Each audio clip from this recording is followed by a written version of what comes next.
Previously, on Night of the Serpent, accompanied by their new baby hadrosaur, named Flowers after their favorite food, the heroes of Red Bazaar head south through uncharted jungle towards the ziggurat of Orolunga. On the first day, they encounter many flocks of noisome parrots. The parrots are very strange. They sort of dance oddly on the branches, and they watch the party intently, and sometimes they even seem to mimic some of the party's actions. The adventurers are very suspicious of these birds, assuming them to be spies or shape-changed enemies or something like that, but they don't seem to consider the possibility that they're just parrots that have never really had contact with humanoids before. On the third day, the party encounters an enormous statue of Ubtao, a colossus, many hundreds of feet tall, that has collapsed across the party's path. At Gûlwyf's request, they stop and spend most of the day investigating it. Like most statues of Ubtao, there is a maze inset into the statue's belly, complete with a bowling ball-sized marble that one rolls around in an attempt to solve the maze. Of course, Gûlwyf wants to solve it, and the party indulges her in this pastime, waiting around while she spends hours clambering across the statue and scooting this marble back and forth. Finally, around sunset, she does manage to finish it, and slotting the marble into the statue's belly button, Gûlwyf is blessed with the favor of Ubtao, odd considering that the god no longer exists, and now has the ability to cast Find the Path. On the sixth day, as they're traveling south, a wild boar bursts from the underbrush and races past the party. A moment later, a Deinonychus stalks after it and takes stock of the party. Before they can do anything, the Deinonychus's packmates leap out of the brush and attack. The combat is exceptionally short, despite the party being outnumbered 3-1. Vorn and Hek make short work of the pack and drive the survivors away. On the eighth day, they reach the swift-moving river Tath, and they see a strange sight. A short way up the bank, they see a lone albino dwarf netting the river. He's about to flee at the sight of them, and then he sees Gûlwyf's hammer. He cautiously approaches and attempts to communicate, but he only speaks Dwarven. But Gûlwyf, being raised by Triceratops and with no connection to her Dwarven ancestry, can't understand him. In fact, none of them can, except for Eku, so the party must translate through 13 whatever the dwarf says. His name is Zizok, he tells them, and he is fascinated by her hammer. He explains that it is an ancient relic, a weapon forged in the days of something called Hrakhamar. The name means little to the party. It's obviously old, and it's obviously Dwarven. You see, in my setting, the dwarves of Chult, the albino dwarves, lived underground for thousands of years before a calamity drove them up onto the surface and into the jungle. They lived beneath the peaks of flame, volcanoes that ring Chult's southern border, that exploded 300 years ago when Ubtao and Dendar had their mighty battle across them. For this reason, the dwarves fear and hate Ubtao, believing that he awoke the thing from which they fled. Yet this hammer holds the key, Zizok explains, to unlocking the ancient halls of Hrakhamar, the city of adamant. He begs the party to accompany him back to his clan and his hidden home to seek his elders' advice. Blindfolded, the party is led through the jungle and into some sort of wet underground warren. From the smell and the roots around them, they believe they're somewhere underneath an enormous tree.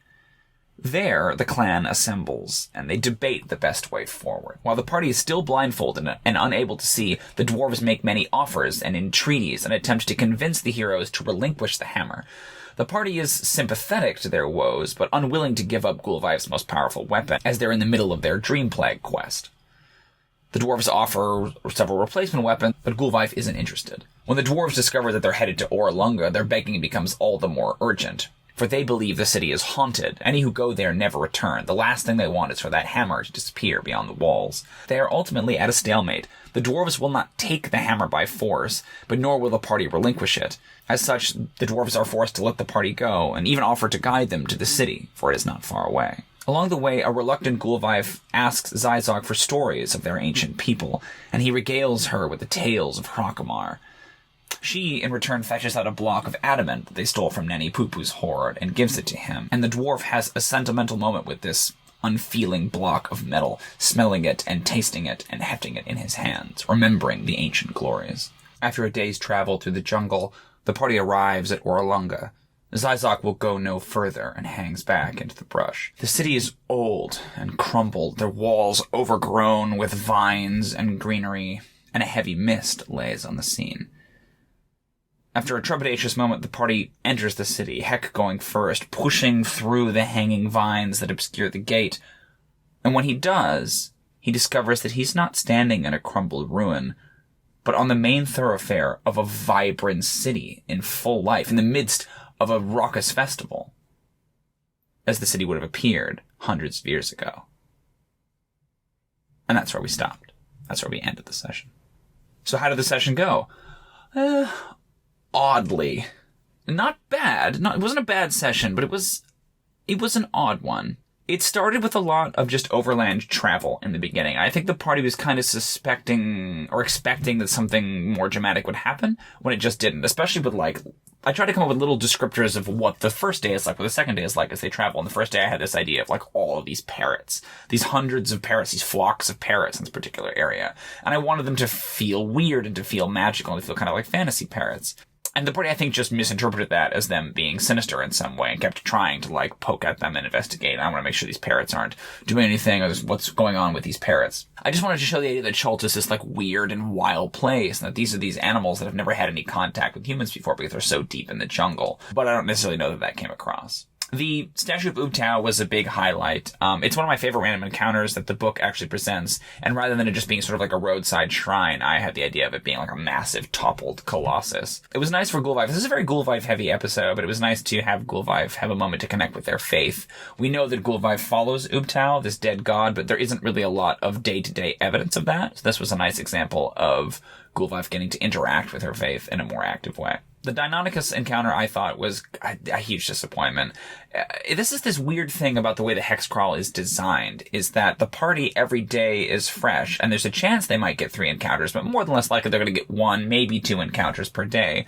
So if you have an encounter that they are, way overpowered to face, particularly, even without the Shield Guardian, they would have just wiped the floor with this fight. So it's 9 Deinonychus, and they've each got, 15 hit points and AC 13. It's just not going to take very long for the party to mop them up. I think maybe 1 or 2 of them took some points of damage, but it was completely negligible.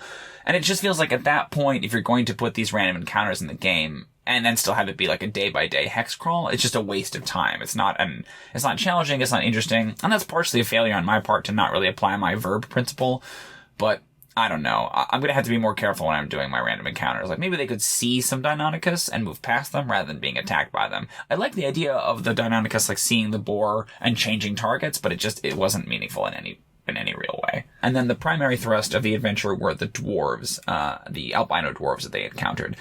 I'm trying to weave in backstory plots for the different characters, but what's tricky with Gûlwyf is that because she's sort of a Tarzan-esque character, raised by wild beasts, it's hard to do a plot that involves her backstory, as she's hundreds of years old and everyone who would have raised her is dead. So I wanted to have her have this opportunity to touch base with her dwarven ancestry, even though she knows nothing about it. Anyone who is watching this channel knows that I am a huge fan of dwarves, and so it was fun to get to insert a little bit of classic D&D mythology, the ancient fallen dwarven kingdom, into this very sort of non-standard D&D campaign. What I liked about the dwarves were that it wasn't a combat encounter, and that it wasn't even really a negotiation in which the party was trying to get anything from the dwarves. It was NPCs attempting to convince the party to help them in a way that the party ultimately didn't want to. There was no malice between either of these two groups. The party wasn't trying to wheedle anything out of the dwarves. They were basically just hearing these NPCs out, ultimately deciding that they couldn't make that sacrifice, and then parting amicably. And that's just not a very standard Dungeons & Dragons encounter. Most of the time there's a lot more of an adversarial relationship, or a negotiation that goes poorly turns into combat. And that was something I really actively didn't want to happen. I didn't like the idea, especially because then it sets up this precedent you can't trust any NPCs. If an NPC comes to you and makes an offer and you say no, then they attack you, there's no reason to ever hear out an NPC again. So I liked the notion of the dwarves being polite and being respectful and hosting them, but still being dwarves and still being superstitious. So I was really surprised the party went along with the blindfolding. I assumed that they would think, there's no way we're going to walk into this trap and get caught. But no, they willingly put the blindfolds on and wore them for the entirety of the negotiation. I think Heck at one point tried to peek to see how many dwarves there were, but since he has no dark vision and it was completely dark in the dwarves hollow, he couldn't see anything. Lastly, I thought that the end of the session was a really nice tease. I'm very excited to move into basically the cap of this particular arc. They've been moving towards Orolunga for a while. They got sidetracked by the goblins, they got sidetracked by the torch, they got sidetracked by having to backtrack through the jungle, and now they're finally here on the borders of Orolunga. Those of you who have read the adventure know that even from this little tease, I have radically changed the way that Orolunga works. I wasn't super thrilled with the way that it's written in the adventure. I mean, there's some interesting stuff that I definitely keep, but for the most part, I thought I want to do something bigger and bolder and make this more of a set piece for the campaign. So that's going to be really fun. I'm looking forward to that. So all in all, yeah, it was odd. I don't think it was bad. I think it's like the last session we could have endured of kind of moving through the jungle and facing random encounters. Nice little bit of setup for Gûlwyf and her backstory, which we will come back to probably, maybe after Orolunga. As a setup for where we're going next, it felt really good. The energy at the end of the session was very high. The party was excited to be where they were, to have reached their goal, and then find this sort of new twist, not what they were expecting when they got there. How do you think I ran the adventure? Do you have any questions about how I'm running Tomb of Annihilation and the changes I've made to the campaign? What was the last time you had a big, meaty roleplay encounter in your campaign that didn't turn into violence, that actually ended amicably? Leave a comment below. I'd love to hear about it. We'll have another episode of Previously On next week, in which the party goes into Orolunga and goes back in time. Until then, though, thanks for watching, and happy adventuring.